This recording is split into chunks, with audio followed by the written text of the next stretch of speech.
제가 이 영상에서 학창시절에 정신지체가 있는 아이를 괴롭히는 애를 팬 적이 있다고 한 적이 있었는데요. 제가 제일 싫어하는 게 우르르 몰려다니면서 힘을 과시하고 약한 애들 괴롭히는 애들인데, 소위 말하는 일진 새끼들. 저는 그런 일진 애들하고는 싸운 적이 많이 있어요. 하도 가짜나가지고 어떤 정신지체가 있는 약한 친구를 계속 괴롭히길래 제가 그 괴롭히는 애를 팬 적은 있는데, 그 영상에 달린 초록물고기님의 댓글 먼저 읽어드릴게요. 대디님 정말 실망인 게 학창시절에 친구를 팼다고요. 아무리 마음에 안 들고 화가 난 게 있다 한들 친구를 팬다. 이걸 유튜브에서 자랑스럽게 할 이야기인가요? 대디님처럼 마음에 안 들 때마다 사람을 팬다면 세상이 어떻게 돌아갈까요? 세상에 법이라는 게 있고 법이라는 건 최소한의 도덕인데 말이죠. 세상 어떤 일에도 폭력은 정당화될 수 없는 겁니다. 너무 거슬려서 한마디 합니다. 자, 폭력은 절대로 정당화될 수 없다. 자세한 이해를 돕기 위해서 그때의 상황을 좀 말하자면요. 초등학교 6학년 때였어요. 바로 옆반에 어떤 여자애가 있었는데 정신지체가 조금 있어서 말이 굉장히 어눌했고 얼굴을 자주 찡그렸다가 폈다가 하면서 다리를 쩔뚝이는 병을 가지고 있던 친구였어요. 그러니까 사람의 발이 이렇게 걷는 건데 그 친구는 다리가 안쪽으로 많이 꼬여서 굉장히 아슬아슬하게 쩔뚝거리면서 걸었는데 그 친구를 놀리는 친구들이 굉장히 많았었어요. 지금 생각해보면 왜 그렇게 애들이 못돼 처먹었을까 싶을 정도로 그 친구 앞에서 걷는 모습을 따라하면서 비웃고 놀려서 참 보기가 안 좋았는데, 그때 저랑 친하게 지내던 친구 3명이 있었는데 집이 다 같은 방향이라서 언제나 학교 끝나고 같이 집에 갔는데, 마침 그 아이도 집이 같은 방향이라서 하교할 때마다 그 친구가 보이면은 야 일로와 같이 가자 라면서 같이 가방도 들어주고 걷는 걸 워낙 힘들어하니까 그렇게 계단이 있으면은 잡아주기도 하고 그랬던 기억이 있어요. 그때 저랑 친구들이 무슨 거창한 정의감에 불타서 그런 건 아니었고요. 그러니까 왜냐면 워낙 놀리는 애들이 많으니까 좀 가엾더라고요. 그런 게 있어서 좀 도와줬는데, 근데 그렇게 같이 집에 가는 와중에 그 친구의 어머님을 길에서 우연히 만났는데 그 친구 어머님도 몸이 좀 불편한 분이었어요. 걷는 걸 힘들어하시고 얼굴도 계속 찡그렸다 폈다 하시는 그런 불편함이 있는 분이었는데, 근데 우리 친구들이 같이 집에 가주니까 너무 고마우셨는지 다 같이 데리고 분식집에 가서 떡볶이도 사주시고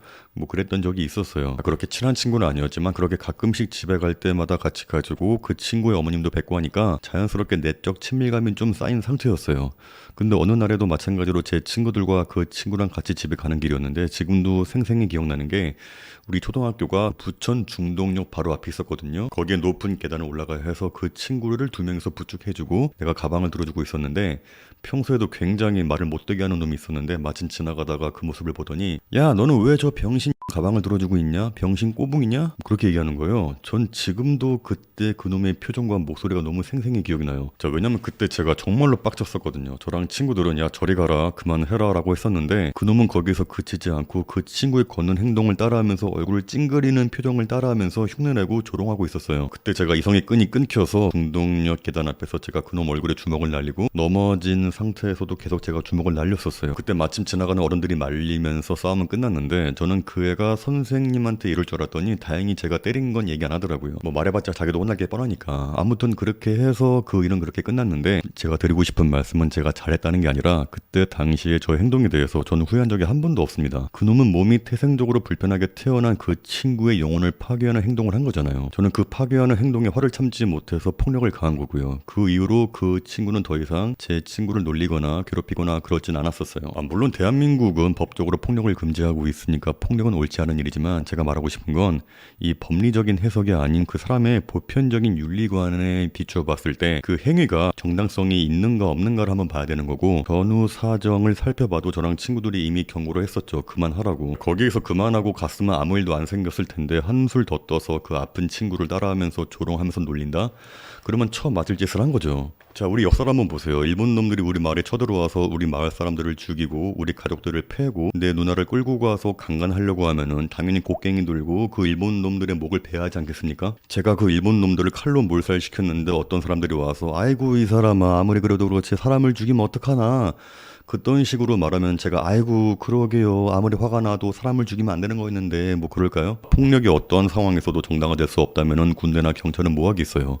뭐 그런 식으로 말하면 어떤 뭐 도덕적인 우월감을 느낍니까? 자, 만약에 길거리에서 어떤 놈이 우리 부모님이나 내 아이들에게 이유 없이 폭력을 가한다면 저는 아무 꺼리낌 없이 그 새끼 반 죽여버릴 건데요. 내가 그 행위로 인해서 감옥에 가든 말든 난 무조건 반 죽여버릴 거예요. 그래도 폭력은 좀이라고 하는 분들은 자기가 똑같은 일 겪었을 때 정말 이성적으로 참고 점잖게 해결할 수 있을지 모르겠지만 전 그게 안 됩니다. 누군가를 이유 없이 괴롭히고 조롱하고 폭력을 가하고 누군가의 부모님을 향해서 패드립을 하고 그딴 짓을 한다면 당연히 얻어 터질 걸 각오해야 하는 건 맞습니다. 제 친구는 태어날 때부터 원해서 그렇게 태어난 것도 아니었고, 그렇게 몸에 장애가 있는데도 놀림을 받는데도 꿋꿋하게 씩씩하게 등 뒤어는 누군가에게는 세상에서 가장 사랑스럽고 예쁜 딸을 장애가 있다고 흉내내고 따라하고 병신년이라고 한다.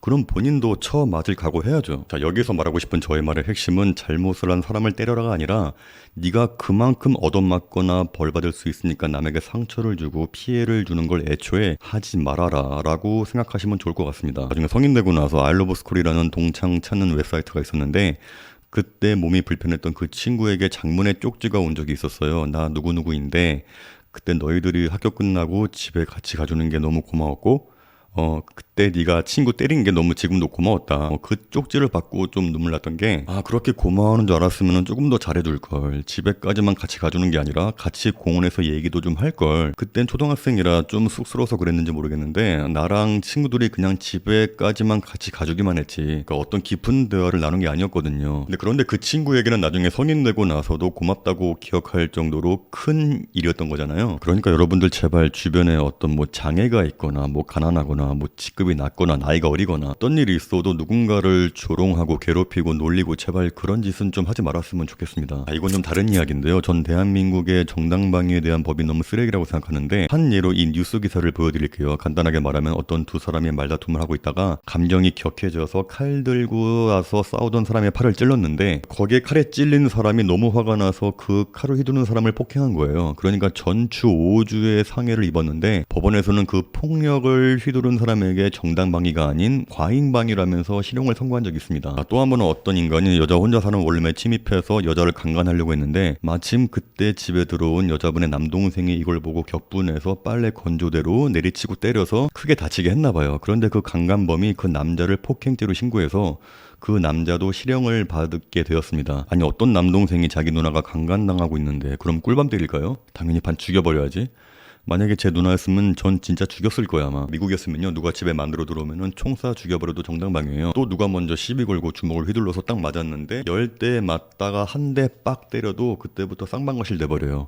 이게 대한민국의 법입니다. 자, 그러니까 우리나라에서 누가 집에 흉기 들고 쳐들어와도 절대 때리면 안 돼요. 누가 칼 들고 우리 집에 들어왔어요. 그러면 침착하게 선생님 이러시면 안 됩니다. 칼 내려놓으세요 라면서 진정시켜야 하고, 자, 만약에 그 인간이 웃기지 마 라면서 칼 들고 찌르려고 다가와도 절대 때리면 안 됩니다. 칼을 피한 다음에 견자당에 빙의해서 손등을 탁 쳐서 칼을 떨어뜨리고 이 한 손으로는 그 사람이 최대한 아프지 않을 정도로만 제압을 해서 꼼짝 못하게 한 후에 나머지 한 손으로는 이렇게 112에 신고해서 경찰 올 때까지 못 움직이게 최대한 아프지 않게 제압을 하고 있어야 합니다. 혹시나 그 사람이 뼈가 부러지거나 뭐 골절상을 입으면은 내가 폭행죄로 고소받을 수 있기 때문에 조심해서 다뤄야 돼요.